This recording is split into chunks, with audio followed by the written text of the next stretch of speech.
Hello बच्चों। और कैसे हैं आप लोग? सब बढ़िया, अच्छे से, ठीक ठाक।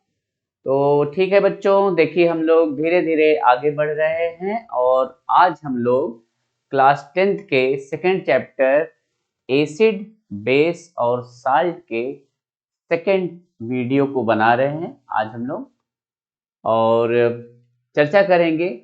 और आज की वीडियो का चर्चा करने से पहले, बातों को आने से पहले हम लोग पहले थोड़ी सी पिछली वीडियो की बातों को समझ लें। और जो लोग पिछली वीडियो नहीं देखे हैं तो वो लोग वीडियो को जरूर देख लें ताकि वो बेसिक चीजें उनको क्या हो जाएंगी, पता चल जाएंगी। ठीक है बच्चों, तो लास्ट वीडियो में हम लोगों ने एसिड के बारे में बात किया कि ऐसे कौन से सब्सटेंसेस होते हैं जो एसिड हैं। फिर हम लोगों ने बात किया उनके क्लासिफिकेशन के बारे में, है ना। तो कई तरीके से क्लासिफिकेशन हम लोगों ने किया on the basis of release of H+, ये सारी बातें हुई, है ना। तो और स्ट्रॉन्ग एसिड किसे बोलते हैं, वीक किसे बोलते हैं, ये सारी बातें हुई हैं। बेस के बारे में बात हुआ है। ठीक है बच्चों, तो ये सारी बातें होने के बाद आज हम लोग आगे की तरफ बढ़ेंगे और ढेर सारा नॉलेज, ज्ञान को हम लेंगे और अपने एम तक पहुंचेंगे। और एम है अब की बार हम लोगों को पाना है पूरा पूरा नंबर। और केमिस्ट्री, जैसा कि सब लोगों को बच्चे ऐसा बताते हैं कि मुझको तो बड़ा ही टफ लगता है, इसको हम कर देंगे बहुत ही आसान। ऐसा सब्जेक्ट जो सबको भी समझ में आराम से आने लगेगा। ठीक है बच्चों, तो ज्यादा समय ना लेते हुए हम लोग आगे बढ़ते हैं, आगे का सिस्टम देखते हैं। तो एसिड, थोड़ा सा रिवीजन करते हुए चलते हैं। एसिड का पता चल गया है, जो classification of acid on the basis of source, तो इसमें हमने आपको दो बताया था, ऑर्गेनिक एसिड और mineral acid. Organic acid and mineral acid, organic acid और मिनरल एसिड। ठीक है बच्चों, इसके बाद हम लोगों ने बात किया classification of acid on the basis of release of H+। के रिलीज के बेसिस पे हम लोगों ने दिया था ना, कोई एक H+ देता, कोई दो H+ देता, कोई तीन H+। बहुत ही डिटेल में इस पे हम लोगों ने चर्चा किया था। तो जैसा कि मैं पहले भी बोल चुका हूं बच्चों, अगर आप लोगों ने नहीं देखा है video, first video acid base का, तो आप लोग उसको जरूर से जरूर देख लीजिए, है ना। नहीं तो आप लोग बहुत ढेर सारा नॉलेज मिस कर जाएंगे।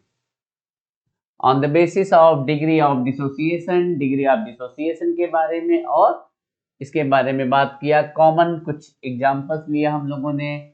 बेस के बारे में बात किया हम लोगों ने।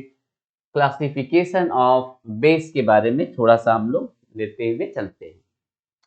तो क्लासिफिकेशन बेस क्या होता है? ऐसे सब्सटेंसेस जो क्या देते हैं बच्चों, OH-, या इसको हम लोग बोलते हैं हाइड्रोक्साइड आयन। तो ऐसे सब्सटेंसेस जो हमको क्या देते हैं, OH- हाइड्रोक्साइड आयन, उनको हम लोग बोलते हैं बेस। ठीक है बच्चों, और इसका फिर हम लोगों ने क्लासिफिकेशन किया था मोनोहाइड्रोक्सी बेस, जो एक OH देते हैं, which release 1 OH- in aqueous solution. Di basic base, है ना, di hydroxy base, di hydroxy base, नाम से ही लग रहा है, डाई मतलब दो। जो दो OH- देते हैं एक्वस सॉल्यूशन में, उनको बोलते हैं हम लोग डाई हाइड्रोक्सी बेस, जिसका एग्जांपल हमने बताया था MgOH2। पेरियोडिक टेबल में सेकेंड ग्रुप के एलिमेंट्स के साथ जो हाइड्रोक्साइड्स का कॉम्बिनेशन होगा वो इसी तरीके का कुछ होगा, है ना। डाई हाइड्रोक्सी बेसिस बनेंगे, जैसे मैग्नीशियम के साथ मैग्नीशियम हाइड्रोक्साइड, MgOH का ट्वाइस बनेगा, है ना, ऐसा। सेकेंड ग्रुप में कौन कौन से एलिमेंट है बेटो? तो बेटा मांगे कार, है ना। कौन कौन से एलिमेंट होते हैं सेकेंड ग्रुप में, और कैसे याद करते हैं? Beryllium, magnesium, calcium, strontium, barium और radium. Beryllium second group, periodic table में सेकेंड ग्रुप के जो भी एलिमेंट है, beryllium, magnesium, calcium, strontium, barium. तो सब बच्चों इनकी सबकी वैलेंसी कितनी होती है? 2। तो ये जो भी एलिमेंट्स हैं इनकी वैलेंसी होती है 2 और इनके ऊपर चार्ज होता है +2 और हाइड्रोक्साइड के ऊपर एक माइनस चार्ज। ठीक है, तो क्रिस क्रॉस रूल लगता है फार्मूला बनाने के लिए। तो इसका फार्मूला हो जाएगा बच्चों MgOH ट्वाइस। ठीक है बच्चों, MgOH का होल ट्वाइस, इस तरीके से हम लोग बोलते हैं। तो जितने भी ये मेटल्स हैं, चाहे मैग्नीशियम हो, चाहे कैल्शियम हो, चाहे स्ट्रोंशियम हो, चाहे बेरियम हो, ये सारे ही इस तरीके के हाइड्रोक्साइड बनाते हैं जिनको हम लोग बोलते हैं डाई हाइड्रोक्सी बेस। एक चीज और भी बताया था, एक चीज हमने क्या बताया था? एल्कली। जो वाटर सॉल्युबल बेसेस होते हैं उनको क्या बोलते हैं हम लोग? Alkali. Water soluble bases are known as alkali. Dihydroxy, trihydroxy. Trihydroxy में जैसे 13th ग्रुप के एलिमेंट के साथ जो हाइड्रोक्साइड्स बनते हैं, जैसे for example aluminium hydroxide AlOH thrice, aluminium hydroxide. इसको किस कैटेगरी में हम लोग क्लासिफाई करेंगे? ट्राई हाइड्रोक्सी बेस के कैटेगरी में बच्चों इसको हम लोग रखते हैं। ठीक है बच्चों, तो ये रहा क्लासिफिकेशन ऑफ बेसेस। इसके बाद फिर हम लोग आगे की बातों को चर्चा करेंगे और कुछ कॉमन बेसिस के बारे में हम लोग बात करेंगे, है ना बच्चों? तो कुछ कॉमन बेसिस के बारे में बात करते हैं हम लोग, जैसे NaOH। NaOH के बारे में बात करते हैं। Some common bases, some common bases, इनके कुछ कॉमन नेम वगैरह भी हम लोग देखेंगे। सम कॉमन बेसिस जो जनरली आपको यहां पर मिलेंगे और उनको हम लोगों को बराबर देखते हैं हम लोग बुक्स में। तो कुछ बेसिस आप लोग सभी लोग जानते हैं, सोडियम हाइड्रोक्साइड NaOH, जानते हैं आप लोग? इसका नाम क्या है? Sodium hydroxide. ठीक है बच्चों, और दूसरा क्या है? ये किस यूज में आता है? ये यूज में आता है सोप बनाने के यूज में आता है। पोटेशियम हाइड्रोक्साइड, कैसे सोप बनाया जाता है ये आगे चल करके हम बताएंगे। पोटेशियम हाइड्रोक्साइड, ठीक है बच्चों, इसको बोलते हैं हम लोग कास्टिक सोडा, है ना? सोडियम हाइड्रोक्साइड को क्या बोलते हैं? Caustic soda, caustic soda. और KOH को बोलते हैं पोटास, कास्टिक पोटास बोलते हैं इसको। ठीक है बच्चों, तो ये दोनों ही किस काम में आते हैं? ये आते हैं काम में, किस काम में आते हैं बच्चों? ये सोप बनाने के काम में आते हैं। In the manufacturing of, soap बनाने के काम में आते हैं। किस काम में आते हैं बच्चों? ये सोप बनाने के काम में। ठीक है, एल्युमिनियम मैग्नीशियम हाइड्रोक्साइड, इसको क्या बोलते हैं बच्चों? इसको बोलते हैं milk of magnesia, milk of magnesia, milk of magnesia. ठीक है बच्चों, और एक और है aluminium hydroxide AlOH। Milk of magnesia क्यों बोलता है? क्योंकि ये मिल्क की तरीके व्हाइट कलर का होता है, मिल्क जैसा मिल्की दिखता है, ये इसको बोलते हैं मिल्क ऑफ मैग्नीशिया। ठीक है बच्चों, AlOH थ्राइस, एल्युमिनियम हाइड्रोक्साइड, और ये बच्चों यूज होता है एज अ एंटासिड, एंटासिड। आगे चल के हम आपको बताएंगे बच्चों एंटासिड क्या होता है। एंटासिड जैसा कि नाम से लग रहा है, एंट मतलब अपोजिट, एसिड मतलब एसिड, एसिड का अपोज करने वाला, एसिड को न्यूट्रलाइज करने वाला।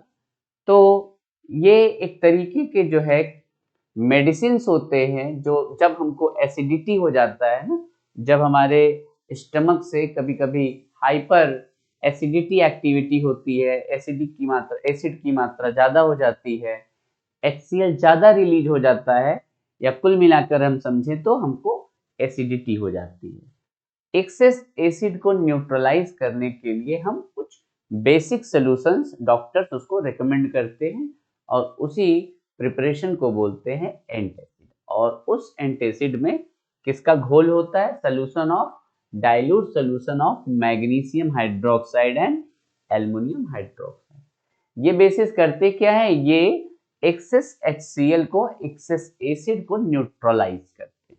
ठीक है बच्चों, आगे के वीडियोस में हम लोग और भी बात करेंगे कि किस तरीके से एसिड और बेस में एक रिएक्शन होता है जिसको हम लोग क्या बोलते हैं? न्यूट्रलाइजेशन रिएक्शन बोलते हैं। ठीक है बच्चों, तो आई थिंक बहुत अच्छे से आप लोग को समझ में आ रहा है और बहुत ही अच्छा महसूस कर रहे हैं, मजा आ रहा है कुल मिला के। ठीक है बच्चों, तो इसी तरीके से आप आराम से इत्मीनान से केमिस्ट्री पढ़ते रहिए, समझते रहिए, और किसी भी तरीके का कोई दिक्कत हो, परेशानी हो तो मुझको कमेंट करके लिखिए और मैं आपको उसका पूरा प्रयास करूंगा कि उसका सलूशन किया जाए, उसको समझाया जाए। ठीक है बच्चों, तो आज थोड़ा सा मैं अपने बारे में भी बात करूंगा और अपने सिस्टम के बारे में भी बात करूंगा। हम लोग जो है स्कूलिंग प्लस कोचिंग, है ना, आप लोग मेरा नाम तो जानते ही, मेरा नाम है PK केसरी और मैं पढ़ाता हूँ केमिस्ट्री। हमारा जो सिस्टम है वो हम लोग स्कूलिंग प्लस कोचिंग का प्रोग्राम कराते हैं। ठीक है बच्चों, स्कूलिंग प्लस कोचिंग का प्रोग्राम क्या होता है इसको थोड़ा सा आपके बारे में बताता हूँ। हम 9th का कोई बच्चा या 10th का कोई बच्चा या 11th का कोई बच्चा हमको ज्वाइन कर सकता है। 9th 10th या 11th को उसको हम स्कूलिंग प्लस कोचिंग प्रोग्राम देते हैं, मतलब स्कूल में ही उसको CBSE बोर्ड की स्कूलिंग और उसको सारा नीट के लिए, है ना, ये किसकी चीज के लिए? अगर कोई बच्चा क्या बनना चाहता है? डॉक्टर बनना चाहता है, इंजीनियर बनना चाहता है, ठीक है, तो उसके लिए NDA देना चाहता है, उन सब बच्चों के लिए हम कोर्स कराते हैं फाउंडेशन और प्री फाउंडेशन कोर्स, है ना। तो आप सभी को पता है कि डॉक्टर बनने के लिए कौन सा एग्जाम होता है? यस, बताइए सभी लोग। डॉक्टर बनने के लिए होता है नीट एग्जामिनेशन। इंजीनियर बनने के लिए कौन सा एग्जामिनेशन होता है? IIT का एग्जाम, और IIT में भी दो होता है, IIT मेंस और advance.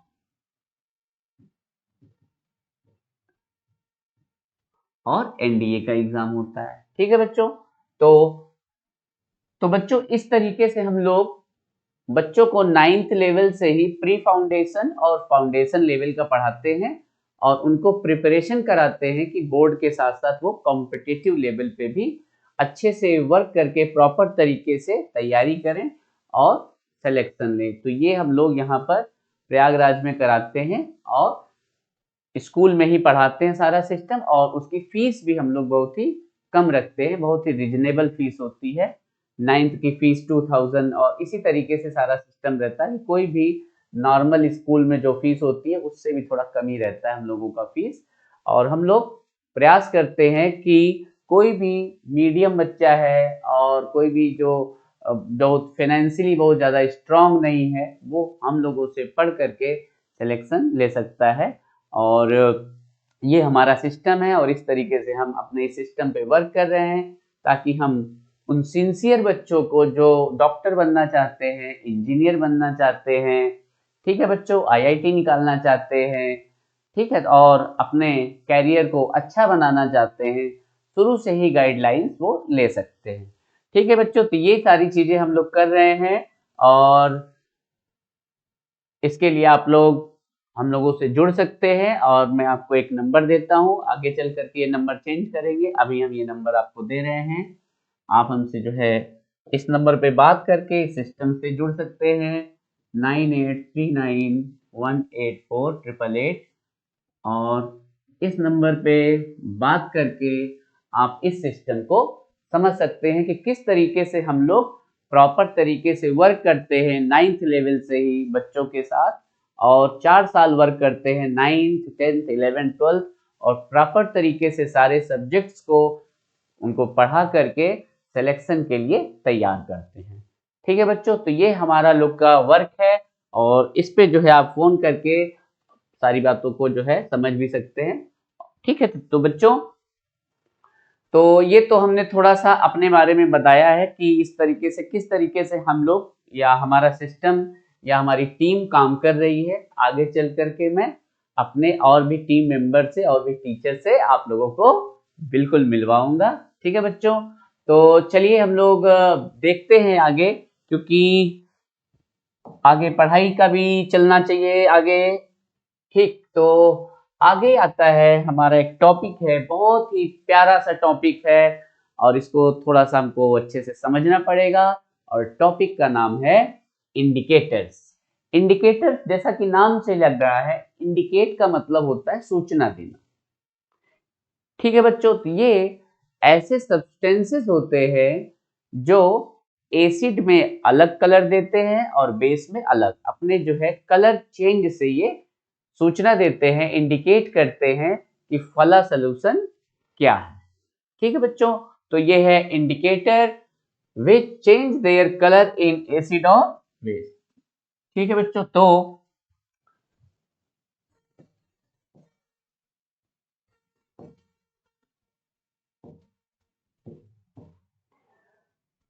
Which change their colour in acid और बेस, इसका मतलब है एसिड में एक अलग कलर देंगे और बेस में अलग कर देंगे, है ना। जैसे आप लोग थोड़ा बहुत पता भी होगा ना, जैसे लिटमस है ना, litmus litmus litmus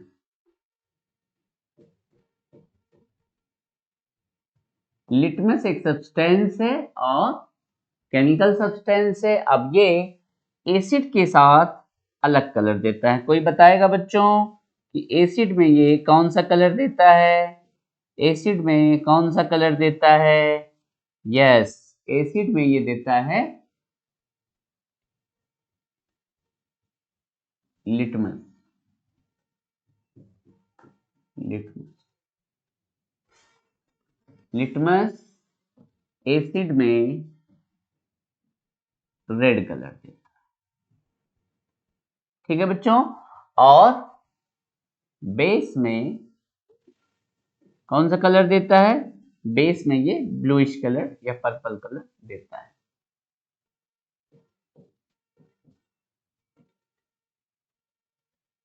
blue colour.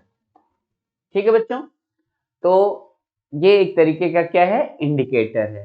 तो ऐसे सब्सटेंसेस जो एसिड या बेस में अलग कलर, एसिड में अलग कलर और बेस में अलग, मतलब कलर के ही आधार पे हम फैसला करते हैं कि फला सॉल्यूशन एसिड है कि बेस है, किस तरीके का सॉल्यूशन है। ऐसे सब्सटेंसेस को हम लोग क्या बोलते हैं बच्चों? ऐसे सब्सटेंसेस को बोलते हैं इंडिकेटर, सूचना देने वाले। और स्पेशली जो कलर चेंज करते हैं इनको बोलते हैं हम लोग विजुअल इंडिकेटर। ऐसे ढेर तरीके से और भी कई तरीके के जो है इंडिकेटर्स होते हैं। ठीक है, इसके बारे में हम लोग आगे चर्चा करेंगे। तो बच्चों यहाँ पर थोड़ा सा आपको ध्यान देना पड़ेगा। यहाँ पर इंडिकेटर लिखा है ना, इंडिकेटर व्हाइट कलर पे थोड़ा कम चलता है तो हम यहाँ पर लिख दे रहे हैं सारी चीजें। यह है लिटमस। इंडिकेटर कौन सा है? लिटमस। किस इंडिकेटर का कौन सा कलर आ रहा है? किस इंडिकेटर का कौन सा कलर है? तो बच्चों इंडिकेटर है लिटमस। एसिड में ये एसिड है, यहाँ पे देख रहे हैं, एसिड में ये कैसा कलर दे रहा है? रेड कलर दे रहा है। और न्यूट्रल सोल्यूशन में कैसा दे रहा है? न्यूट्रल सोल्यूशन है ना? न्यूट्रल सोल्यूशन में कैसा दे रहा है बच्चों? पर्पल कलर दे रहा है। बेसिक सोल्यूशन में कैसा दे रहा है? ब्लू दे। ठीक है बच्चों, तो लिटमस इंडिकेटर एसिड में रेड कलर दे रहा है और एसिड में कैसा कलर दे रहा है? रेड कलर दे रहा है। और न्यूट्रल में कैसा कलर दे रहा है?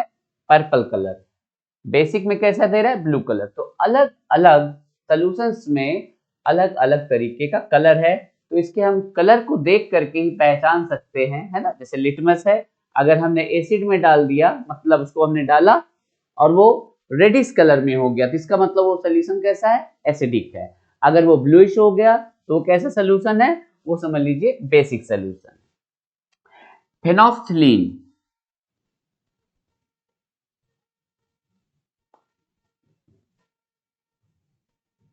फेनोल्फथलीन एसिड में बच्चों रहता है कलरलेस, एसिड में कैसा है, कलरलेस, और न्यूट्रल में भी कैसा है, कलरलेस, यही सेम। और बेसिक में कैसा हो जाता है बच्चों, पिंक कलर का हो जाता है। ठीक है, तो फेनोल्फथलीन एसिड में कैसा होता है, फेनोल्फथलीन एसिड में होता है कलरलेस, न्यूट्रल में होता है कलरलेस, और बेसिक में होता है पिंक कलर का। Methyl orange, methyl orange, red colour, orange colour, और ये येलो। ठीक है बच्चों, तो मिथाइल ऑरेंज एसिड में होता है रेड कलर, और न्यूट्रल में होता है ऑरेंज कलर, और बेसिक सोल्यूशन में कैसा होता है, येलो कलर। तो देखा बच्चों कि ये जो इंडिकेटर्स हैं ये अलग अलग कलर देते हैं अलग अलग तरीके के सॉल्यूशंस में। तो बच्चों, तो इनको बोलते हैं हम लोग इंडिकेटर, और इनसे हमको पता चल जाता है कि कौन सा सॉल्यूशन एसिडिक है और कौन सा सॉल्यूशन बेसिक है। तो बड़ा ही इंटरेस्टिंग होता है, और आप देखेंगे कि बड़ा तेजी से कलर चेंज होता है। अगर हम एसिड में इंडिकेटर डाल दिए हैं अगर लिटमस, तो वो रेडिश कलर का रहता है, और उसी में अगर हमने NaOH डाल दिया और एक्सिस में डाल दिया तो वही जो सोल्यूशन है तुरंत जो है ब्लूइश कलर का हो जाता है। और देखता हूं अगर मैं कुछ आपको प्रैक्टिकल भी दिखा सकूंगा तो कभी जो है मौका मिलेगा तो मैं लेके आऊंगा यहाँ पर, और उसको जो है आपको प्रैक्टिकली भी मैं दिखा दूंगा। अगला बच्चों को जो है आपका जो टॉपिक है, तो समझ में आ ही रहा है सारी चीजें, और धीरे धीरे हम लोग सिलेबस को अपने जो है चीजों को आगे बढ़ाते हुए बच्चों आगे बढ़ते हैं। और अगला है प्रॉपर्टीज ऑफ एसिड, एसिड की कौन कौन सी प्रॉपर्टीज है।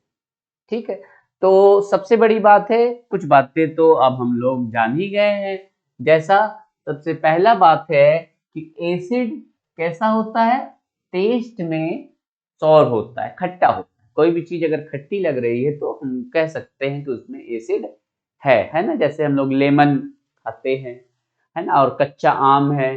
कोई भी चीज अगर हम लोग फल वगैरह खाते हैं तो वो अगर खट्टा है तो हम कह सकते हैं कि इसमें कोई ना कोई, टमाटर है तो उसमें कौन सा एसिड है बच्चों, ऑक्सैलिक एसिड है।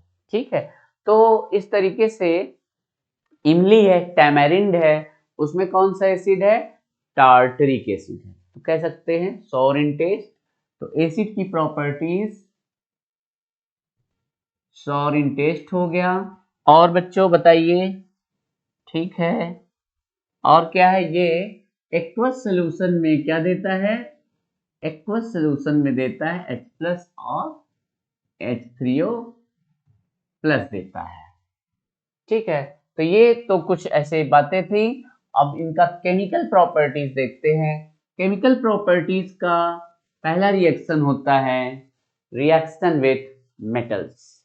ठीक है बच्चों, अब दो तरीके की प्रॉपर्टीज होती हैं, पहला होता है फिजिकल प्रॉपर्टीज और दूसरा होता है केमिकल प्रॉपर्टीज।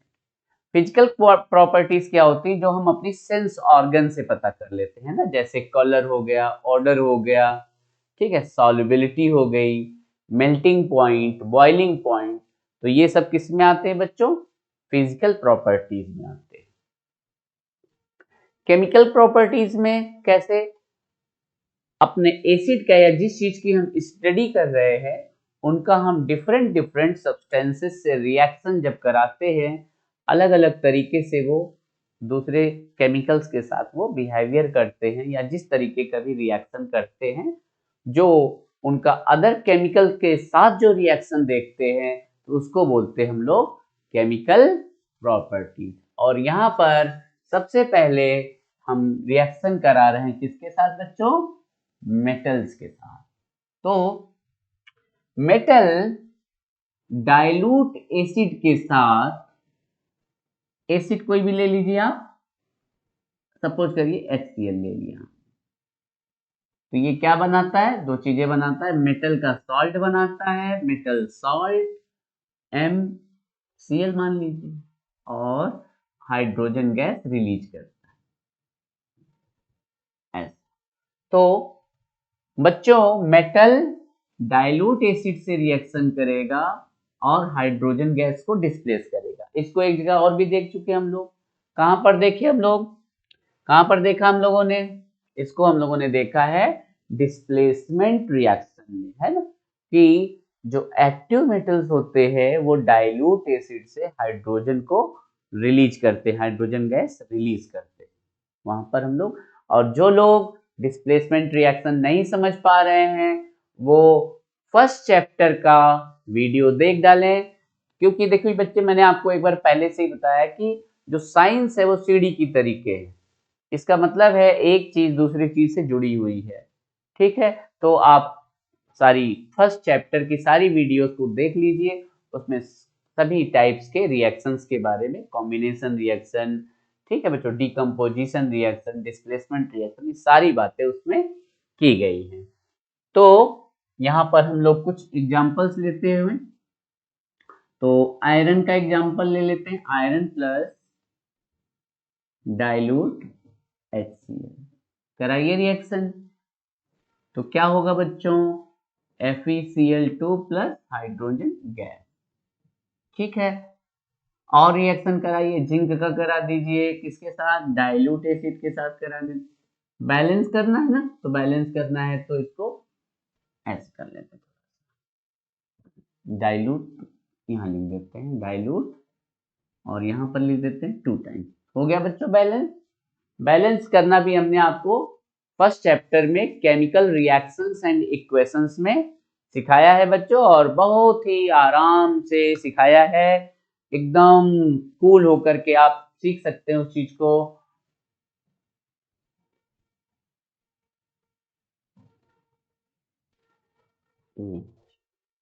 और यहां पर हमने दे दिया क्या, HCl, कैसा HCl, डाइल्यूट HCl, तो जिंक ने क्या किया, हाइड्रोजन को डिस्प्लेस किया, तो ZnCl2 प्लस हाइड्रोजन गैस बन गया। जिनका रिएक्शन कराते हैं हम लोग H2SO4 सल्फ्यूरिक एसिड के साथ, जो कि है डाइल्यूट, और ये बनाएगा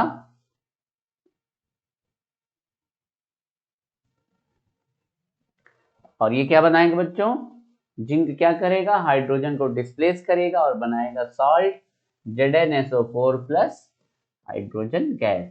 तो ठीक है बच्चों, आगे हम लोग सॉल्ट की भी बातें करेंगे, बिल्कुल टेंशन लेने की जरूरत नहीं है, हम लोगों को एक एक चीजों को हम लोग डिटेल में देखेंगे, और ये सारी केमिस्ट्री आपके लिए है बिल्कुल फ्री, आप विदाउट एनी चार्ज आप आराम से पढ़िए और बढ़िया से तैयारी करिए। तो ठीक है बच्चों, तो मेटल का रिएक्शन हो रहा है एसिड के साथ, और मेटल क्या कर रहा है, सॉल्ट बना रहा है, ये देखिए सॉल्ट बन रहा है और हाइड्रोजन गैस को डिस्प्लेस कर रहा है। आगे चलकर हम लोग बात करेंगे कि व्हाट इज सॉल्ट, है ना, हम लोग एसिड के बारे में समझ चुके हैं, एसिड के बारे में समझ चुके हैं, और बेस के बारे में समझ चुके हैं ना बच्चों, एसिड के बारे में समझ चुके हैं हम लोग, और किसके बारे में, बेस के बारे में समझ चुके हैं ना।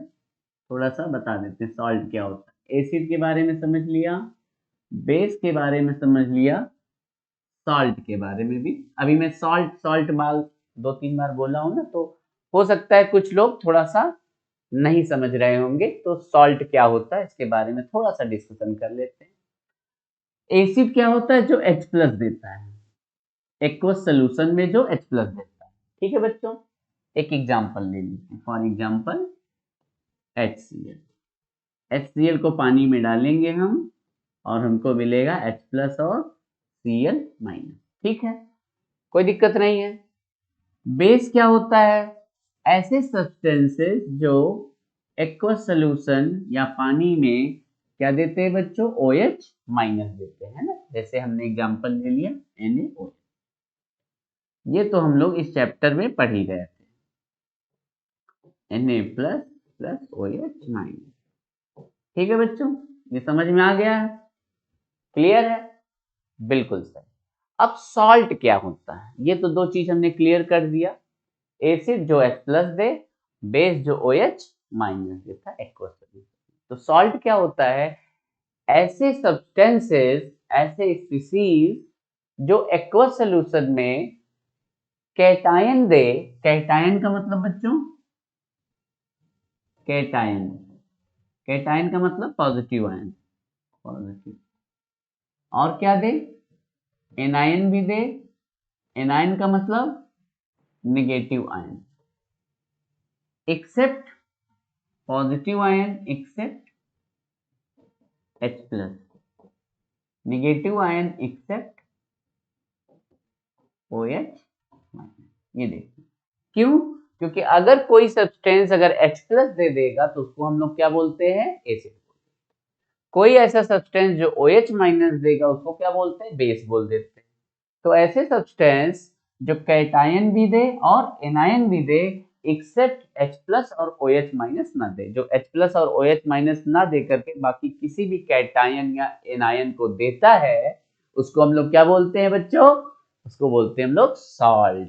इसका बहुत ही सिंपल सा एग्जांपल हम लोग ले लेते हैं, बहुत सिंपल सा एग्जांपल जो सभी लोग जानते हैं, जैसे बच्चों NaCl, NaCl is a salt, ठीक है ना। तो NaCl में अगर पानी में डालेंगे देख क्या देगा, Na प्लस देगा और Cl माइनस देगा, ठीक है। तो Na प्लस क्या है, कैटायन है, और Cl माइनस क्या है, एनायन। तो इस तरीके से हम लोग NaCl को क्या बोलते हैं, सॉल्ट बोलते हैं। ऐसा स्पीसीज जो cation they accept H plus, anion they accept OH minus. ठीक है बच्चों, बहुत अच्छे से समझ में आ रहा है, ठीक है। चलिए अब हम लोग आगे बढ़ते हैं।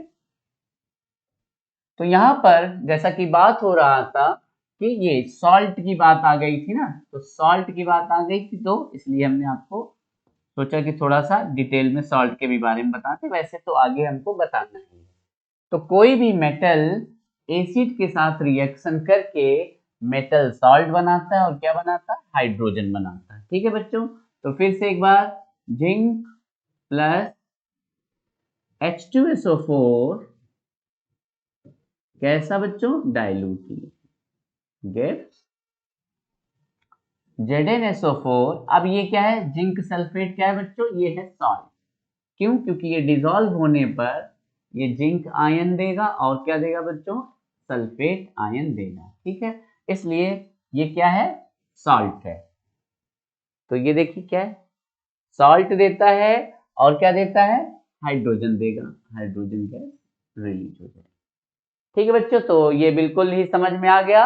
ऐसे ढेर सारे रिएक्शंस आप लिख सकते हैं, Fe प्लस H2SO4 डाइल्यूट क्या बनेगा बच्चों, अब आप लोग खुद लिख सकते हैं। Fe ने हाइड्रोजन को हटा दिया, क्या बना, सॉल्ट बना, FeSO4 बन गया और प्लस हाइड्रोजन गैस ये निकल गई। ठीक है बच्चों, इसी तरीके से आप HCl के साथ भी रिएक्शन करा सकते हैं।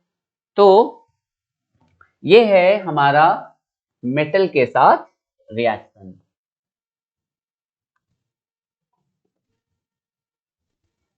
Release of hydrogen when a metal reacts with dilute acid.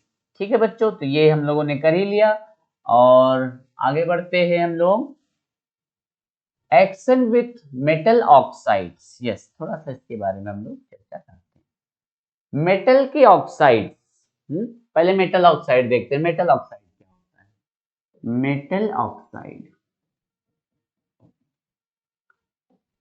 ठीक है बच्चों, मेटल क्या हो सकता है, सोडियम हो सकता है, और क्या हो सकता है, पोटेशियम हो सकता है, और क्या हो सकता है, मैग्नीशियम हो सकता है, और क्या हो सकता है, कैल्शियम, एल्युमिनियम हो सकता है। ठीक है बच्चों, आयरन हो सकता है। ठीक है, अब इसके ऑक्साइड्स कैसे बनेंगे, ठीक है, ऑक्साइड का फार्मूला होता है O पर -2, O पर -2 चार्ज। सोडियम पे कितना चार्ज होता है? Plus charge. पोटेशियम पे एक प्लस चार्ज, मैग्नीशियम पे। फर्स्ट ग्रुप याद करने का क्या तरीका है? पीरियोडिक टेबल में फर्स्ट ग्रुप के जो एलिमेंट्स है एल्कली मेटल्स, उनके ऊपर जो आयन बनता है वो होता है मोनोवैलेंट कैटायन, मतलब एक पॉजिटिव चार्ज वाला बनता है फर्स्ट ग्रुप। सेकेंड ग्रुप कैसा होता है? Divalent cation. Second group क्या बनाता है बच्चों? Divalent cation. देखिए, मैग्नीशियम और कैल्शियम के ऊपर +2, एल्युमिनियम के ऊपर +3, आयरन के ऊपर 2 भी होता है। आयरन पे +2 वाले को बोलते हैं फेरस और +3 वाले को क्या बोलते हैं बच्चों? फेरिक बोलते हैं। अधिक वाले में इक लगा देते हैं। अधिक के लास्ट में क्या निकला? अधिक। बोलिए, अधिक लास्ट में क्या है? इक। तो जहां पर वैलेंसी ज्यादा रहती है उसमें क्या लगा देते हैं? इक। तो अगर हम आयरन के दो है, एक +2 वाला है और एक +3 वाला है, तो +3 वाले को क्या बोलेंगे? ज्यादा वाला है, तो इसमें इक लगा देंगे, तो क्या बोलेंगे? फेरिक। और कम वाले में क्या लगा देते हैं? अस, फेरस। और भी चलिए देख लेते हैं। कॉपर के भी दो तरीके के आयन्स होते हैं। एक होता है कॉपर पे प्लस चार्ज और दूसरा होता है कॉपर पे +2 चार्ज। तो +1 वाले में क्या लगाते हैं? अस, तो इसको बोलते हैं क्यूप्रस। और +2 वाले को बोलते हैं बच्चों क्यूप्रिक।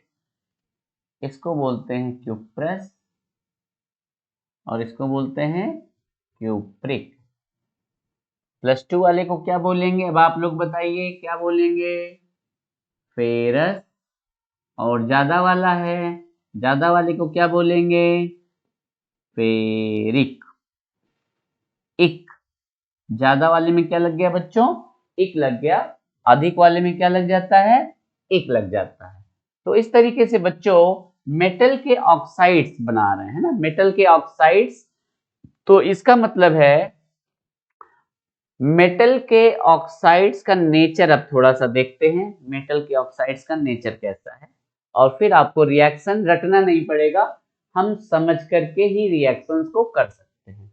सपोज करिए हमारे पास जो एक मेटल ऑक्साइड है, मैग्नीशियम पे +2 चार्ज और ऑक्साइड पे -2। तो जैसा कि आप लोगों ने 9th में पढ़ाई है कि फार्मूला सॉल्ट का या किसी भी आयनिक स्पीसीज का फार्मूला कैसे बनाते हैं, तो जिसमें भी प्लस और माइनस रहता है तो दो केसेस होते हैं ना, वो तो 9th में आपने ही पढ़ाई है। और अगर आपने 9th में नहीं पढ़ा है, आपको समझ में नहीं आ रहा है, तो फिर बच्चों कैसे करेंगे? तब आप करेंगे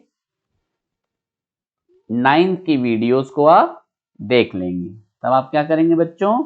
9th की वीडियोस को आप देखेंगे।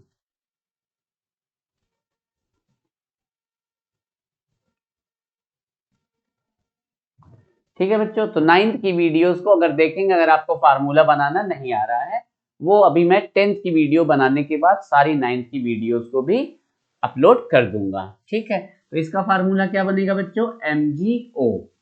ठीक है, MgO है ये। तो चलिए हमने MgO, अब ये मेटल का ऑक्साइड है, सपोज करिए MgO ही ले लिया जाए, मैग्नीशियम ऑक्साइड। और एसिड से रिएक्शन करेगा, मान लीजिए हमने एसिड ले लिया HCl, तो ये क्या बनाता है? सॉल्ट बनाता है प्लस वाटर बनाता है। तो सिंपल अगर आपको रिएक्शन कराना है तो आप इनके आयंस में तोड़ दीजिए, तोड़ दीजिए। Mg पे कैसा चार्ज बच्चों? Mg पे +2, ऑक्साइड पे कैसा चार्ज? ऊपर -2। H पे कैसा चार्ज? H पे प्लस। और Cl पे कैसा चार्ज? Cl पे माइनस। तो प्लस वाला माइनस के पास जाएगा और माइनस वाला प्लस के पास। तो मैग्नीशियम किसके पास जाएगा? मैग्नीशियम आयन जाएगा किसके पास? क्लोराइड आयन के पास। और ये बनाएगा बच्चों फार्मूला MgCl2। इसका मतलब कौन सा सॉल्ट बनने वाला है? मैग्नीशियम क्लोराइड सॉल्ट बनेगा। तो देखिए लिखा हुआ है ना, सॉल्ट बन रहा है। तो कौन सा सॉल्ट बनेगा? MgCl2 बनेगा। और क्या बनेगा बच्चों? और यहां से मैग्नीशियम में, अब इसको बैलेंस करने के लिए 2 लगा देते हैं। अब यहाँ पे हाइड्रोजन, यहाँ से 2 हाइड्रोजन, हाइड्रोजन के पास कैसा? H+ ऑक्साइड के पास -2। ये दोनों मिलकर क्या बनाएंगे बच्चों? वाटर बनाएंगे। तो जैसा कि लिखा हुआ है, मेटल ऑक्साइड्स एसिड से रिएक्ट करके क्या बनाएंगे बच्चों, मेटल का सॉल्ट बनाएंगे और वाटर बनाएंगे। तो इस तरीके से हम किसी भी रिएक्शन को लिख सकते हैं, और एक आध दो रिएक्शन हम आपको लिखा के दिखाते हैं, ठीक है। जैसे हमने कहा कैल्शियम ऑक्साइड, ठीक है बच्चों, क्या कहा हमने, कैल्शियम ऑक्साइड CaO और प्लस HCl से रिएक्शन करा रहा है। तो कैल्शियम किसके पास जाएगा, क्लोराइड के पास, और ये क्या बनाएगा CaCl2। कैसे बना, क्योंकि Ca पे +2 चार्ज है और Cl पे -1, तो क्रिस क्रॉस रूल लगाएंगे, इसका चार्ज इसके नीचे, इसका चार्ज इसके नीचे, है ना बच्चों, इसका चार्ज इसके नीचे, इसका चार्ज इसके नीचे लगाएंगे तो क्या बनेगा Ca, और केमिस्ट्री में 1 तो लिखते हैं, तो CaCl2 बन जाएगा, ठीक है बच्चों, CaCl2 ये बन जाएगा सॉल्ट। और दूसरा क्या होगा, H+ इधर से आएगा और इधर से O पे -2 आएगा, ये दोनों मिलकर क्या बनाएंगे, इसका चार्ज इसके नीचे, इसका चार्ज इसके नीचे, क्या फार्मूला बनेगा बच्चों, H2O बनेगा, ठीक है। तो H2O, तो जैसा कि हम लोगों ने देख रहे हैं कि अब हमको रटने की जरूरत नहीं, समझ करके हम कोई भी रिएक्शन आराम से लिख सकते हैं। बैलेंस करना है, लीजिए बैलेंस कर दिया, 2 हाइड्रोजन है उधर, 2 क्लोरीन, ठीक है बच्चों। तो मेटल ऑक्साइड के साथ एसिड का रिएक्शन हम लोग देख चुके। आगे देखते हैं हम लोग और कैसा रिएक्शन है और कौन सी केमिकल प्रॉपर्टीज। यस, मेटल का कार्बोनेट और हाइड्रोजन कार्बोनेट के साथ, है ना, सभी लोग जानते हैं कार्बोनेट का फार्मूला क्या होता है बच्चों, कार्बोनेट का फार्मूला होता है ये, एक कार्बोनेट का फार्मूला है ना, कार्बोनेट का फार्मूला क्या होता है, ये इसका कार्बोनेट का फार्मूला क्या होता है, ये लीजिए,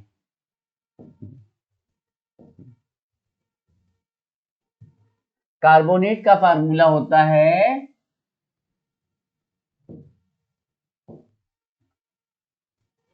कार्बोनेट का क्या फार्मूला होता है, CO3 पर 2 minus, this is the formula of carbonate. और दूसरा है आपका हाइड्रोजन कार्बोनेट क्या होता है फार्मूला बच्चों, CO3 माइनस, बाई कार्बोनेट भी बोलते हैं या हाइड्रोजन कार्बोनेट।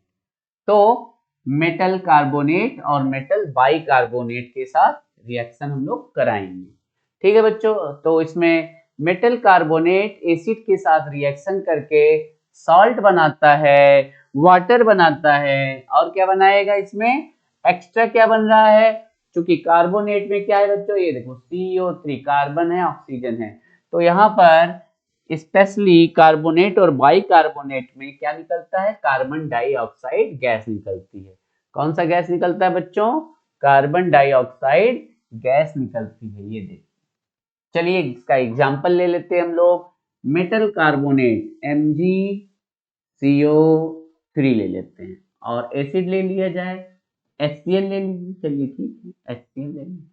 अब यहाँ का मैग्नीशियम किसके पास जाएगा, यहाँ से क्या निकला बच्चों, यहाँ से निकला है मैग्नीशियम आयन, और यहाँ से क्या निकला है, क्लोराइड आयन। तो दोनों में रिएक्शन होके सॉल्ट बनेगा, क्या बनेगा बच्चों, MgCl2 प्लस, यहाँ से H निकलेगा और इस ऑक्सीजन को कैप्चर करके क्या बनाएगा, H2O बनाएगा, और क्या, कार्बन डाइऑक्साइड। तो यहाँ पे 2 Cl है, इस तरीके से हम बैलेंस कर सकते हैं। तो बच्चों देखिए, इस तरीके से हम समझ के किसी भी रिएक्शन को लिखना सीख सकते हैं। हमको रटने की जरूरत नहीं है कि इसके ये करेंगे रिएक्शन तो ये बनेगा, ये करेगा रिएक्शन तो ये बने, ऐसा रटने की जरूरत है नहीं, ठीक है बच्चों। तो मेटल के कार्बोनेट एसिड से रिएक्शन करके सॉल्ट बनाएंगे,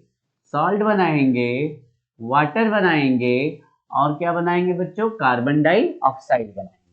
एक रिएक्शन और करना चाहते हैं, ठीक, एक रिएक्शन और कर लीजिए, CaCO3 कैल्शियम कार्बोनेट का HCl से रिएक्शन, अब कैल्शियम किसके पास जाएगा, क्लोराइड के पास, तो क्या बनेगा CaCl2, है ना, कैल्शियम पे कैसा चार्ज है बच्चों? कैल्शियम पे है Ca पे है +2 चार्ज। कैल्शियम पे कैसा चार्ज है? दिखाई नहीं दे रहा है, कोई बात नहीं है, इधर से और देख लेते हैं। कैल्शियम पे होता है +2 चार्ज, यहां से निकलेगा। कैल्शियम पे कैसा चार्ज बच्चों? +2 चार्ज। यहाँ पर क्लोराइड पे कैसा चार्ज है? Cl-। तो क्रिस क्रॉस का रूल बनाएंगे, लगाएंगे तो CaCl2 फार्मूला बनेगा हमारा, है ना, CaCl2। और क्या बनेगा बच्चों? प्लस वाटर बनेगा, प्लस क्या बनेगा? CO2 बनेगा। अब इसको बैलेंस करना, यहाँ पे 2 Cl है, यहाँ पे 2 Cl लगा दीजिए, बैलेंस हो जाएगा। ठीक है बच्चों, तो इस तरीके से आप समझ गए, जब रिएक्शंस लिखेंगे तो ये आपके लिए बहुत ही आसानी से हम लोग लिख सकते हैं। अभी तो हम लोगों ने कार्बोनेट्स का रिएक्शन लिखा। किसका रिएक्शन लिखा बच्चों?